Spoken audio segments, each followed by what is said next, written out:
Chat Cave with Mike and Max.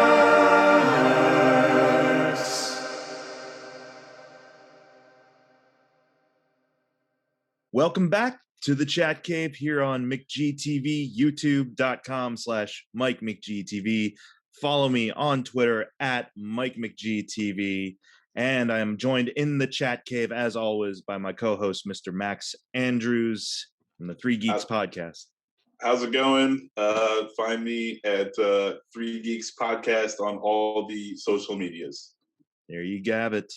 So I know it's been a long while since we've done this. I think last time was Halloween. Right? Yes. Yeah, we're doing my interesting bat Halloween, but again, like I don't like being scared. So that's Well, this won't be quite as scary for you. I figured, well, before we get into that, I figured we might as well just touch base on this because it is big bat-related news, which is Zack Snyder's Justice League did drop recently. I did my own video review of it, which you can check out in this link, probably up here somewhere. But Max, I know you touched upon it as well over at the Three Geeks podcast. You want to just give sort of a little brief thoughts on it? Yeah, I think we talked about it last week on the live show, but I thought it was better, than the other one, but it was way too long, and but it wasn't that much better, if you're waiting for the Joker scene at the end, like don't.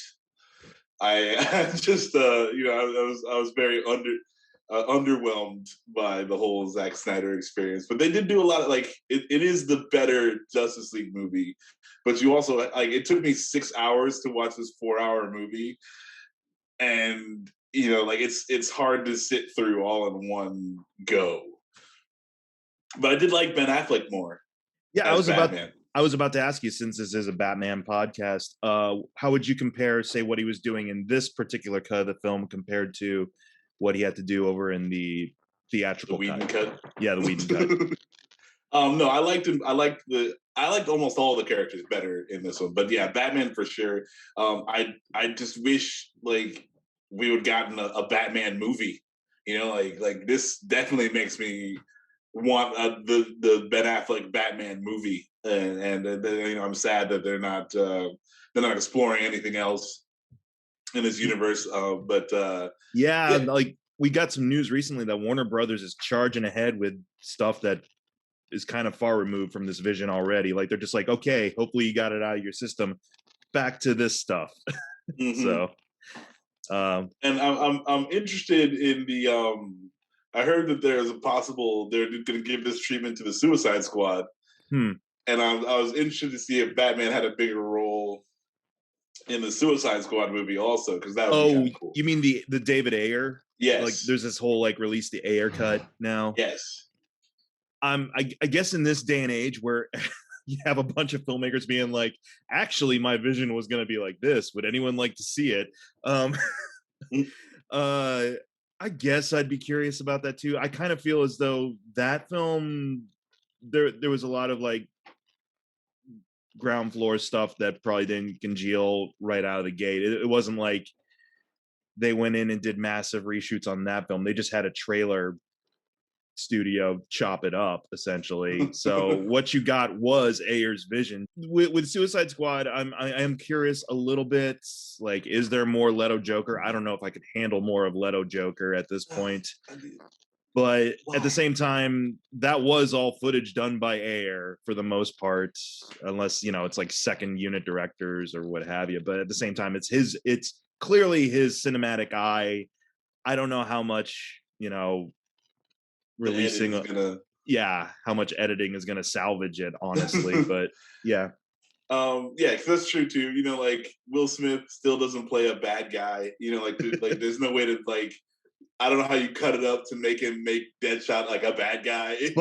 But he will remind you that they are in fact the bad guys every 5 minutes. Don't you forget, we're the bad guys. Yeah, we're the bad guys. I'm a good guy, as a guy, but we're the bad guy. Yeah, there you go. I don't want you to think I'm a bad guy, even though we're the bad guys. Mm-hmm. Yep. So I don't know if that'll ever become a thing. Like at this point, sure, why not? If these are going to be cinematic curiosities for people, and if you got the money to fund stuff like this, I guess. Well, that is the flip side of the air cut. Like it won't really cost them any more money. Like like freaking Justice League cost them another 70 million on top of what they've already paid. Mm-hmm. So like that. It shouldn't be much more like and money. if they're like, it's hard to tell with streaming numbers and so forth, but if the payoff is doing well for them on HBO Max, I mean, sure, I guess might as well do that for a bunch of movies. Release what was it about Cats? Release the butthole cut of Cats. Release the horrifying human teeth cut of the Sonic the Hedgehog movie while you're just release all those what was originally intended types of movies. Release the unedited Wolverine Origins cut where they hadn't added the special effects yet. Yeah, you might as well at this point. Yeah, I know everyone like pirated that one back in the day, but you might as well just make it an official release. And while we're at it, like I got my bootleg Corman Fantastic Four. Make an official release of Corman's Fantastic Four. Yeah, on like put some Batman in it. Yeah, at this point, I mean, but I do want to see more of Ben Affleck's Batman. I feel like he got a raw deal, and it kind of sucks that we're not getting. He could have done better. He could have been a contender. I'm sure. I mean, yeah, maybe as a fan, it's a missed opportunity, but I don't know. Ben kind of looked over it in the reshoots. Like he's like, I'll come back for this one thing, but I think I'm out. Like to quote, I forgot whose review it was, but to quote it, it's like Ben looks like he did just get broken up with and spilled his Dunkin' Donuts on the porch. Remember that was a big thing a couple months back, and it's just like that looks like this reshoot took place directly after that incident. So, so I don't know if he's really anxious to return to it. I'm sure, like if they gave him the idea of like, hey, you can write and direct again, and we'll see. But because they're setting up something in that unnecessary epilogue about like, hey, Deathstroke's coming for you, right? But then like Deathstroke's in the final scene though, so it's all whatever. Like again, we're not really gonna find out how they wanted to play it out. No. But I'm not really interested. I'm more interested in a Ben Affleck written directed Batman movie than a Zack Snyder Ben Affleck movie. Yeah, like I'm good on Snyder. We saw it. We saw the thing. Congratulations. I personally think he's probably over it too. Like, unless he's mentioned too, like if they give me an offer, sure. But I think this is just something he had to kind of work out of his system ultimately, and he's done it, and he's moving on to Netflix, I think, with his zombie project. So, all right. See, he's coming back to zombies, I guess. Like that worked out well actually for him in the first time around. So why not? I mean, it was. It is what it is, but it's like I'm not knocking Dawn of the Dead. I actually prefer. I do like that Dawn of the Dead movie. It's one of my like only horror movies. One of like the 7 that I can actually watch. I just don't really like Snyder's DC-ness. Yeah, this particular venue of movie that he's kind of made for himself or established for himself. Yeah. Well, we'll see. But I mean, if anything, what today's subject matter might be alluding to is that maybe it's time for some new filmmakers to kind of take the reins, perhaps.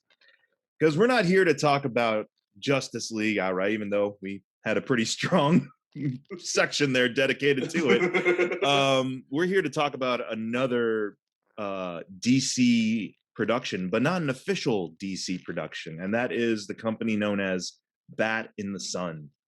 Now, I've been familiar with Bat in the Sun for years now without even realizing that I was familiar with them. Max, I was curious, was this the first time you'd ever heard of this production company? Yes. I mean, like I'd heard about like the death battles and stuff, but I'd never actually watched any of them. And then you had me watch this short, and looking for more, I stumbled across like all the stuff what they're actually known for, I guess. But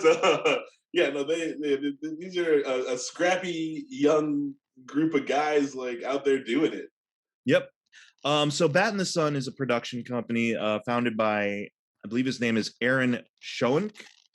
And so he is kind of like you were saying, this pretty young fan of all this stuff, nerd and geeky. And he actually got his start doing fan films, basically, Batman fan films, and really effective Batman fan films, even if they weren't shot on like professional equipment. And then he ended up like just founding this company that was dedicated to kind of making geekdom a reality. And so they went into other stuff such as I believe what it's called, like death battles are a completely different thing. Oh, okay, yeah, sorry. I think these are called what are they, superpower beatdowns, I believe, is what they're called, wherein you might have heard of these, where they'll take like online polls about who would win in a fight. Like, for example, I'm looking at a teaser right now, who would win between Black Widow and Black Canary, and then you vote on who the winner is, and then they'll actually shoot a dramatization. Wins that hands down. You think?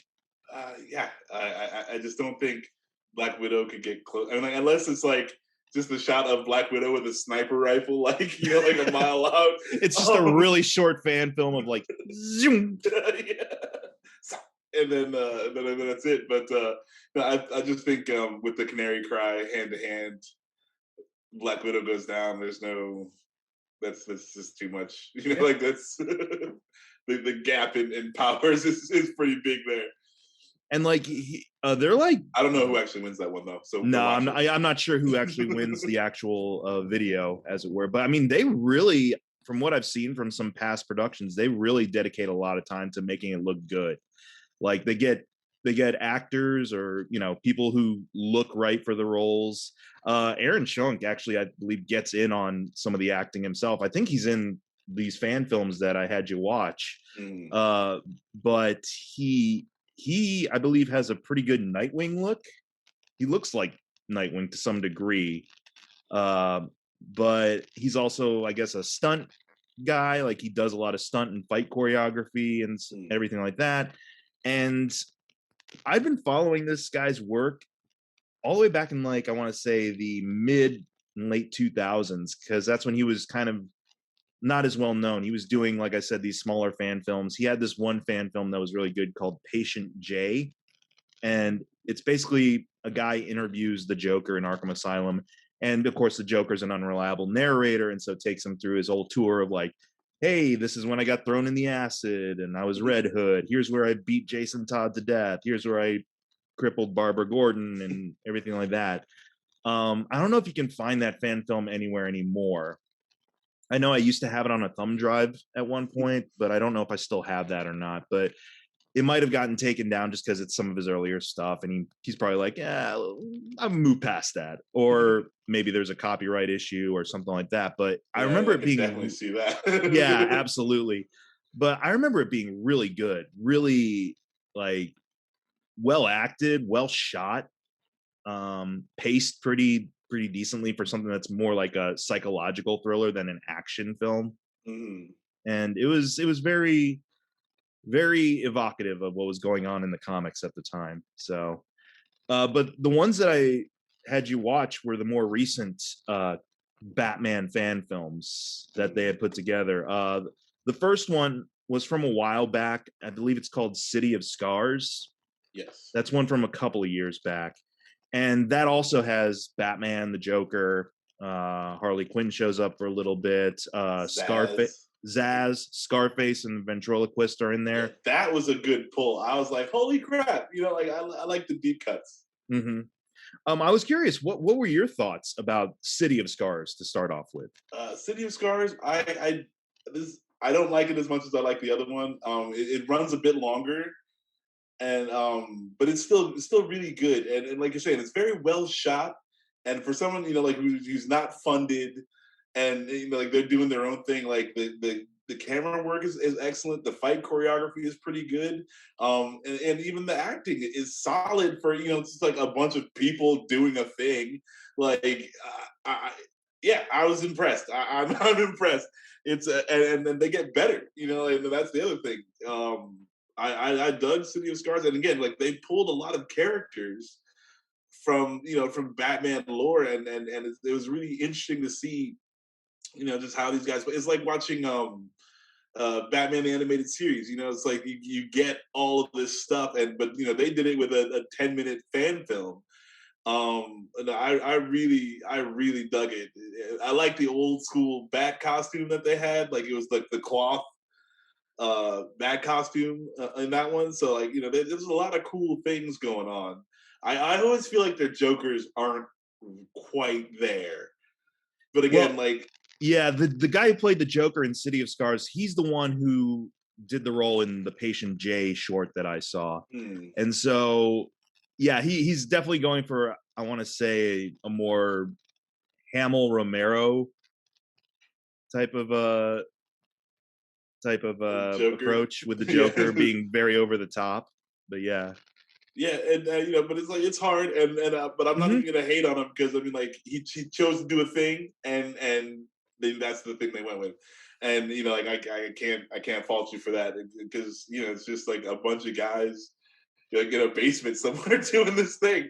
So yeah, no, but I dug it. I thought City of Scars was all right. Like it was, it's again like fun to see just everybody in the sandbox playing.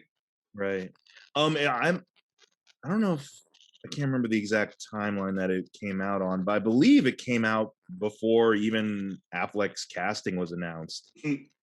Like, and so as I was rewatching it, because I hadn't seen the fan film in a couple of years, as I was rewatching it, I was like, I could very much see Batfleck filling in this role quite a bit, or at least it fits that particular mood probably really well. Like some of the dialogue, I'm like, yeah, I can hear that voice modulator over top of that somewhat. And yeah, but yeah, City of Scars I felt was really solid, but still, you kind of still get the feeling that it is a fan film. But I'm not saying that in a derogatory way at all. Like I kind of, like you were saying, I admire kind of the low rent production value of this. It's still good production value, but you can tell like where they've had to cut corners, because like we can't do an elaborate CGI shot of this, or this particular action sequence needs to be trimmed down quite a bit, but the way they do it is very effective. It's very it's still a compelling narrative, film wise, but yeah. And that's the other thing too, in a short, like you don't get the time to devote to like developing everybody and all this stuff. So it's like, can you make this and make it fun to watch and keep me interested the entire time? And I gotta give them kudos. Like it's fun to watch. Yeah, it's not the highest quality, but like it's just fun to watch. It's people who know and like Batman doing a thing, and their Batman is solid. Like their Batman is solid. That dude does a good job, I think. Oh yeah, I think he's actor, body, like clearly he takes care of himself. That dude is large. But no, it's a solid look, and I think that's where a lot of the appeal for these particular films will come from, is the fact that they look good. They may not be feature length, but damn, do they look good. So no, I've always been interested, like, because they never do a different man in the costume, so like I was wondering, like, if on one of these shorts they'd have like just a different dude play Bruce Wayne, because I think it'd be hilarious to have like just a smaller guy play Bruce Wayne, and then when he's Batman, he's just this fucking towering.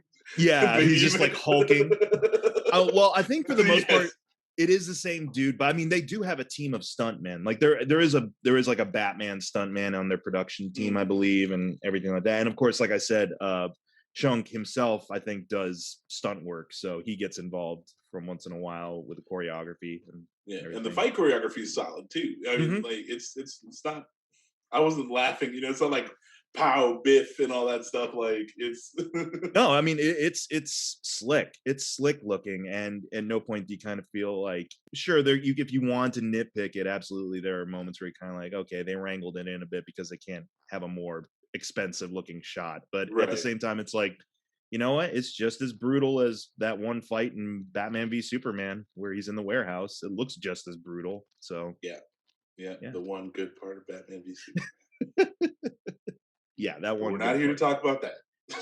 It's kind of a hybridization of that scene with a little bit of Nolan style, because they do, they don't have like as long takes as Snyder did in that particular fight. It, like, at points it is a little difficult to kind of see what's taking place, but I feel that's intentional because Batman's there, he's disorienting people, so you want to feel disoriented every once in a while. Yeah, and like that's just good film. It's like, okay, I can allow you not to see kind of what's going on because Batman is so he moves so fast, and Mhm. that you won't see everything that's going on. So you're like, it's good use of the story to cut a corner where you have to. It's like, okay, we don't have the money to spend on you seeing all this, but you can get the feel of it, and still like you're not missing out on anything. The most recent one, Batman Dying is Easy, they just released this 2 weeks ago. It's already at almost 5 million views. And this is like an ultra 4K HD. This is like, they've really upped their game for this particular Yeah. one. There's some very notable guest appearances in this fan film. Yeah, man. And I'm like, at first I'm kind of like, okay, maybe someone had access to Cameo, sure. But at the same time, I'm like, you know what? These particular guest appearances, I buy them as these characters. Sure. For sure, for sure, Uh, for sure. All right, so Michael Madsen is playing Bullock in this one, yeah. and I love it. It, like, when I wasn't expecting him. No. Like, as soon as like we get on the roof, I'm like, okay, they're gonna have someone playing Bullock, obviously, because it looks like Bullock. And then all of a sudden, the reveal, I'm like, fucking Michael Madsen. That's awesome. And like, it's him, like, on a set, clearly. It's not just him like doing what he's doing right now with the cameo thing, and like he's on the back communicator and just a video screen. No, he's actually there. It looks like he's interacting with other actors, and I'm like, it actually looks like he's trying. I'm like, who'd have thought? This is what makes Michael Madsen invest, is playing Harvey Bullock. Yeah, I mean, I don't know how it happened either, but I'm not sad. Like, I mean, they're pretty well connected. They operate out of the West Coast, so they have access to a lot of actors. Like your boy Jason David Frank has played White or Green Ranger for some of the beatdowns. So, oh, okay, all like, right, awesome. I got to check those out. Yeah, JDF. they absolutely have access to some major talents and everything like that. Mm. But I never would have expected Michael Madsen to be the pull that they were going to do. And this one was on a screen technically, but it was a little bit of Casper Van Dien as Commissioner Gordon. Yeah. That was Johnny Rico from Starship Oh my Troopers. goodness, I didn't even notice that. That totally slipped by me. He just, he had gray in the hair and a mustache. But oh my goodness. All right. Yeah, no, Johnny Rico, man. Rico's Roughnecks. Ho! And the other guest, I didn't realize who it was until I read the credits. I'm like, Chris Daughtry as Hugo Strange. I was not really a fan of the Hugo Strange in this one. Yeah. I mean, because it's Chris Daughtry, and I'm just like, he's a musician. He's not an actor. But at the same time, I'm like, wow, they're just pulling, it's like names out of a hat at this point. Yeah, I mean, I think that's cool. People are jumping on. They're like, all right, like, why not? Like, DC, like, if this leads to a DC job, like, like, maybe I can translate this into something. But yeah, that part of me is thinking that is like, is this just like, this is portfolio building 101? It's like, work with some major talent regardless of their performance or capabilities. It's like, it's all about how you shoot them. And so, right, yeah, and it's a lot of fun. I dug this story better. I like this. Is more of a Batman thinks of everything, which I just I love. So again, like this one, I feel like the Joker didn't quite hit it, but I'm not mad at it. Like again, like, hey, this is all.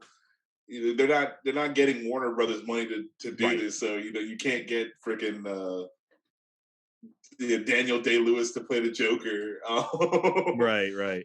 Well, no, I think that's actually, what's his name? That's Aaron as the Joker. Like, okay. he had to do the role essentially. Yeah, the Joker himself. Yeah, I mean, he did an all right job. Again, like he chose to do a thing, and he went for it, and I applaud that. But it didn't really hit. I forgot to mention one other big name in here. So we have Michael Madsen as Bullock. We got Daughtry as Hugo Strange. We've got Casper Van Dien as Gordon. And then the Riddler, Abe Sapien himself, Doug Jones. Oh, The I Shape of missed that. Waterfish was the Riddler. Yes. All right. Yeah, that is a lot of people. Like that's cool. I'm glad. I'm glad they're getting all like they're moving up. And again, like yeah, this one, like you're saying, in ultra 4K, it looks good. And yeah, and then they got all these names to just kind of help out. And I mean, like it obviously, probably wasn't that much. And it's like, hey, can we get you out here for 2 days? Right, yeah. And do the thing. And but hey, like if they're having fun doing it, then why not? Yeah, it like you said, it looks good, and yeah, the HD, the 4K, really makes this particular fan film pop quite a bit. And that's the thing is like this is something that is possible for everybody at this point. Yeah, like the technology. I'm not at 4K, but I shoot in HD for the most part with just my regular camera and stuff, and that's still pretty impressive, like image quality at 1080. But like everyone has access to 1080 at this point, right? So like this is 1080. So yeah, no, it's kind of sort of right. But yeah, it's the technology is becoming cheaper and more available, and yeah, like they're putting it to good use. And again, like the fight choreography in this one was solid. Like when he busts in on the Mad Hatter, yeah. I dug that whole thing, and then I was like, wow, this is. This is this blurs the line of fan film. Like it's like wow, yeah, I didn't know. How did they not get in trouble for this? Because like, well, I'm sure. Well, for a couple things, I'm sure being like, hey, we're going to be shooting in 4K. Everyone's like, we really got to up our game and make this look good. And secondly, fan films for a long time have towed that line of, when does the company start to kind of take action? And it's all just depending on, I think, what the rights are given the current circumstances. Like I remember there was an animated X-Men fan series that was supposed to be taking place. It was called like the Danger Room Sessions or whatever. Jason Fury was like looking forward to it because it looked really good. Like it was done in sort of like an anime video game pixel style. Okay. But like they released a couple of clips, and then the makers of the fan film series, they got shut down by Fox because Fox was in the middle of like, yo, we're trying to salvage our X property right now. Don't do this. So in all honesty, like why Fox? Like you weren't making any good products anyway. Like don't be dicks. Well, I mean, I think it has a lot to do with the ownership rights, because it was very much in the style of like the animated series X-Men, which at that point they weren't consolidated by Disney at that point, so everyone was like, this is a little bit too close to that. And I know there's been a couple of Spider-Man fan films every once in a while that get taken down just because Sony's trying to figure out their balance with regards to TV and film properties and things like that, and now working in conjunction with Disney. I think DC stuff is a little bit easier to slide by just because everything's under the Warner's umbrella, and Warner Brothers, I don't know, is pretty open to the fan film community for the most part, as long as you're not using like licensed stuff. Like if they showed up with like Michael Keaton's licensed Batman look, that I'm sure that would give them some flack. So they have to create their own look, which is why they went with the look you like so much. It's like it's very quintessential comics Batman. Right. Yeah. Like that was cool, and like I think it takes balls to go with cloth suit Batman. But then in Dying is Easy, it's more of the like Nolan style kind of up armored Batman, but they it's their own thing, and I feel like I dig that costume also. I mean, I'm gonna give more props to the cloth suit Batman, because I mean, like that's just hard to pull off, and you gotta want it and go for it, and they did. So like kudos for that. But again, like this other Batsuit is pretty sweet. Like I don't have any fault with it. So yeah, I mean, like, well, they're putting their own unique spin on the look of the characters quite a bit. Mm, Like, sure, it's hard to do just because Batman does have sort of a quintessential basic look that everyone will be harkening back to, but how you go about crafting your own suit or own look for that character is entirely up to you. I mean, I know they do their own music, so they're not like taking motifs from Elfman or Hans Zimmer or whoever else has done a Batman soundtrack necessarily. They've crafted their own Batman theme yeah. basically for this series of films, and they write their own music. Like I think he's also a musician too. Like All right.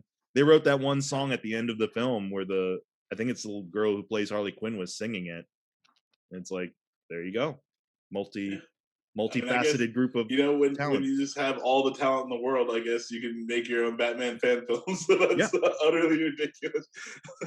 Dude. And it got me thinking too of like, so if Bat in the Sun is kind of one of the gold standards for fan films, especially Batman fan films, are there any others that you could think of that you've seen over the years that you would equate to being this high quality?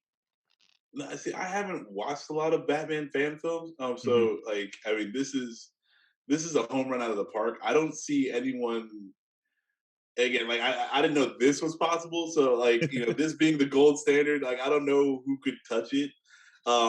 Because like you can see where a they're fans of Batman and all these comic books. B they have a solid writer, a solid director, solid fight choreography. C they're doing their own music, they're doing their own costumes, they're doing their own all this stuff. So like, who else does that? I did see the Batman versus the Predator. Yes, Dead End. I was about to bring that up. That because I think that predates Bat in the Sun by a good handful of years. That was okay. Hmm. That was okay. I don't know if I'd have to watch that again to see. And that might be up here. Like I think like maybe just under what these guys are doing. Hmm. Well, and also too, that serves more as a showcase reel than anything else. Like there isn't really an outright story there. There is a Right. story, but it's very accessible. It's like Batman finds Joker, Joker gets taken by an alien, Batman fights alien, then Batman fights Predator. Right. So it's like it's just to kind of demonstrate like what the filmmaker can do if he sets his mind to it. But yeah, there's no real engrossing narrative in that particular film. But in Right. terms of Yeah. look, I'd say it's on par with it somewhat. They do the classic kind of Batman tunic look as well, so and it looks good for what it is. Yeah. Bat in the Sun definitely has the they win for story. Um, they've definitely got that Hmm. going. I think in both City of Scars and Dying is Easy. It tells a good story. So like If yeah, they definitely have that above them. if you're able to find Patient J, it might be up in like parts on YouTube somewhere, but not released by them. But Hmm. if you're able to find Patient J, I'd say it's worth checking out. It is, it's a far cry from what they're doing now, and video quality wise, like it's not as, you know, not as pristine as this, but the you can tell like the drive and the motivation is there. Yeah, I do want to check that out, and hopefully I can find it. Punch around YouTube a little bit and see if I can track it down. But no, I mean like they do good work, and if you're over at Warner Brothers, and like I mean, since why not give these guys a call? I say give them a shot. You saw what happened like with with the like the Creed movies when you let a fan do the movie. You see that it can work. It can be monetarily viable for you. So Yeah. maybe look outside of your conventional people to. I'd like to see what these guys if they can get some casting and some money behind it to see what they can do, and maybe not too much money like because they do well with some handcuffs, and sometimes giving somebody too much money is and too like the just give them carte blanche to do whatever, like they run away with it, and it's not so great. So like make them a small Batman movie, let these guys have at it. Like it doesn't have to be, oh, Batman saves the world. It could just Right. be Batman saves somebody or Batman saves Gotham. Which honestly, yeah, is something that would benefit the character more, is more of a slimmed down budget for a grittier, or not grittier, but more down to earth type of Mhm. story. Like what I liked about the Dying is Easy one too is that there's a lot of detective work at play in it too. Yes, yes, Like it's not and all punch 'em ups and stuff. Like Batman's actually deducing things.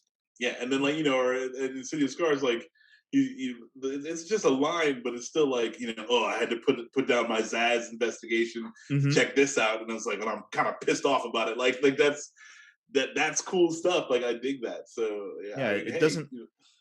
I mean, unfortunately, it's just the way that they feel general audiences kind of go with things is that they want big and flashy all the time. Where it's like, who knows? That might be what the angle is for the Batman that's coming out eventually. Is that maybe it is a bit slimmer in terms of its storytelling, and that it's not going to be as flashy or as gaudy as what we got in, say, a Zack Snyder movie or a Marvel movie. Maybe it will tell a bit more of a straightforward, grounded story. I don't know. I'm hoping because it's like I I'm not a huge Pattinson fan, but like I Mhm. did dig him in Tenant, and like my girlfriend's got me watching Twilight now, and like I'm falling on the other side of that. I'm like, oh god, but I mean, everyone starts somewhere, man. And yeah, yeah, true. he's. And it's like, hey, like this is what he does for a living, and you gotta pay the mortgage. I'm So sure he was going through those movies, being like, okay, we're almost there. Can't wait to get to some of the prestige work. Like, yeah, and but no, he's not bad. So he can act. mhm, So that's I'm interested to see where they go with it. But again, like Batman doesn't need to save the world. right. I hope that they keep it trimmed down like I'd that. I'd argue that for the first two Nolan films, it is very trimmed down, and then in the third one, it becomes this whole gotta This save whole thing. the city from the nuke. I'm like, Oh my it's god. like okay, we don't need that so much. Like, And and that wouldn't be too bad. Like except they did it horribly. Like yeah, yeah, it was. It was the Heath Ledger business that just kind of threw everybody off, and then like I don't know what the original plan was, and they kind of changed gears to this and yada yada. So like yeah. we'll never know what could have been, with the Heath Ledger Joker still alive. But Release the Dark Knight Rises Ledger cut. Oh wait, that doesn't exist. yes, use all of that unused Ledger footage. But no, it's yeah, I it is don't what it is. I don't think he had any unused. Like I think he put everything he did into that movie, Yeah. except with the exception of like say one shot. I think it's one shot where he's like sitting on the bus after the hospital blows up, and he's just sitting there like doing this. Like it's just like okay, I can see why he cut that. Yeah, it's like, But all right, we can leave this out. I feel like we're doing Heath proud here, mhm. but no, it's yeah. I just want good Batman stories, and these guys tell good Batman stories. Like that is the bottom line. What do you think they should go for next? I mean, if you had anything in your like wish list that you're like, you know what, these guys have proven they can put together a great quality fan film. What would be maybe next on that menu for you? Like my favorite Bat villain is the Riddler, so I like they kind of touched on him here. You got to see him, so like that was cool. But I would like more of a Riddler focus, and then that also does like show the like Batman. You have to show the intelligence of Batman if you're gonna fight the Riddler. Hmm. So I would like something like that, but also like Mr. Freeze. Mm, I'd like to see how they do him. Who else could they get? Or I'd like to see them pull some of the '60s, the Batman '66 villains, and Egghead. try to like make them work. Egghead, Bookworm, Kite Man. Let's do some weird ones and make them work. Just see if you can do it. Just kind of show how crazy Gotham can get. Yeah. I would like to see these guys go into some of that, like just weird villains. That'd be kind of cool actually. Is like, okay, so we've seen what their kind of take on a more grounded, realistic sort of Batman product would be. What would happen if they went the opposite route? It's like just embrace full camp. Like, are they capable of making this still entertaining full camp and not, you know? It's like who is it? Garth Ennis. He likes to have it so it's like everything that happened, every Batman thing is actually part of Batman's career. So like Morrison, Grant Morrison, yes, yeah, Grant Morrison. And so like I'd like to see them with that sort of mentality and just be like, okay, well, even if like we're gonna make these like high flashy characters kind of more grounded, but we're gonna use them because why not? I definitely think they could have a lot of fun with some of the weirder. Could you imagine what a character like Batmite would look like in one of these films? That might see like. I think Daredevil kind of ruined like the fourth wall breaker characters for me. Not Daredevil. Deadpool. God. Anyway, my brain's all over. But yeah, Deadpool kind of ruined. So it's like Batmite is one of those things where like if you go a touch wrong, it's all over. Mm-hmm. But yeah, like they might be able to do it. I don't want to take anything away from these guys. Like Batmite could be good.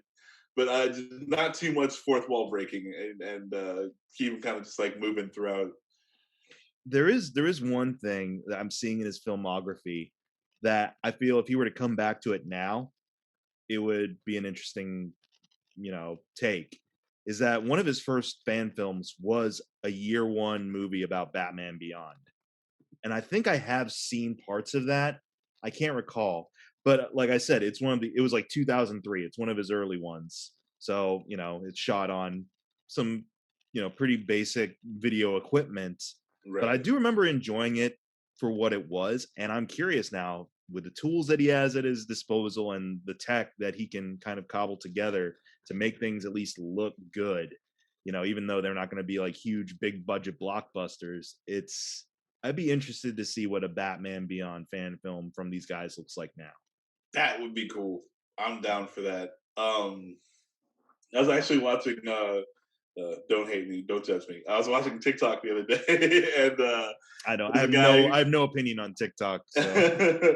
There's a guy who was like, "Well, like you ever wonder if the older villains in the Batman Beyond universe are like, man, this guy ain't fucking Batman. Like, my Batman would have broke my legs in 4 places just to find out where the Riddler was at, and I never even knew.